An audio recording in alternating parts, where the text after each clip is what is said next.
So after 7 episodes and with 1 episode left, Ahsoka appears to have some story issues. Here are 5 things in episodes 1 to 7 that could use some improvement. Number 1, needing stronger story structure.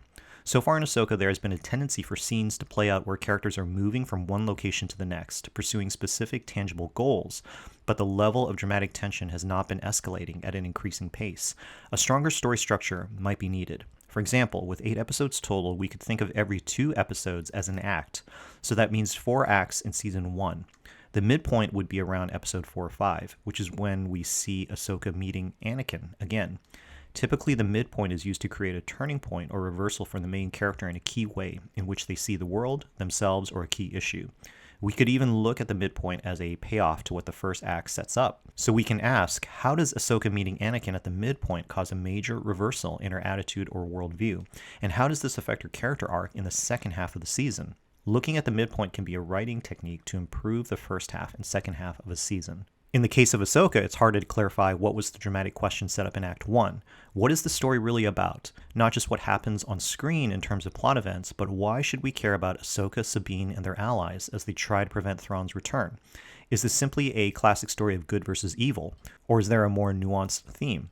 So far, it's hard to tell what the series is trying to say dramatically as it brings Ahsoka and Sabine together. So former master and apprentice have reunited, but where is this heading?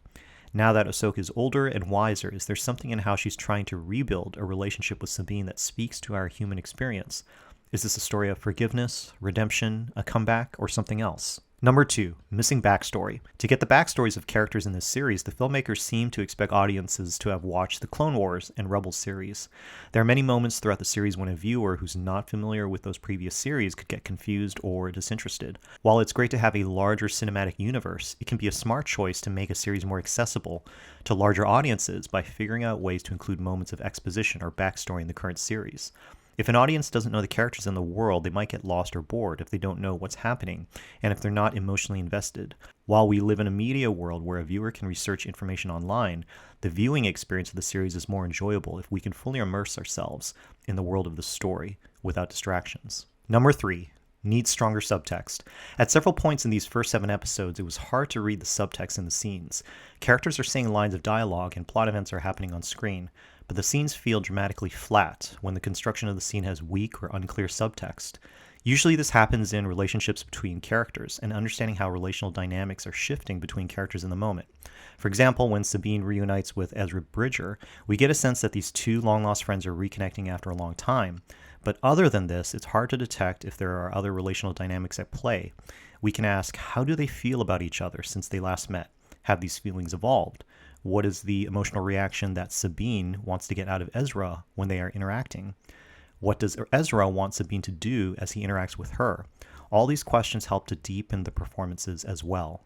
Number 4, needs stronger emotional character objectives. Once again, a lack of clear character objectives can result when there aren't enough layers to core character relationships in the story. Stronger character objectives make stronger scenes, especially when character objectives conflict with each other. When we see Ahsoka training Sabine as a Jedi, we have to ask, what is Ahsoka's objective in this relationship? We hear that Sabine pointed out that Ahsoka abandoned her sometime in the past.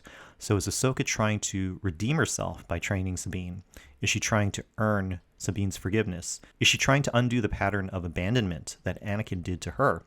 Does Sabine have a different agenda that puts Ahsoka's objective at risk? Often we need our characters to have stronger, deeper emotional objectives to drive the pacing and rhythm of relational dynamics and scenes. So far, the first 7 episodes of the series have struggled to do this. Number 5, better setups and payoffs.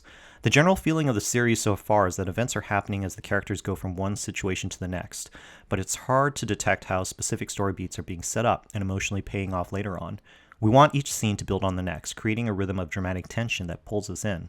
Probably the most compelling scenes are when Ahsoka meets Anakin again in the world between worlds and begins to relive moments from their shared past.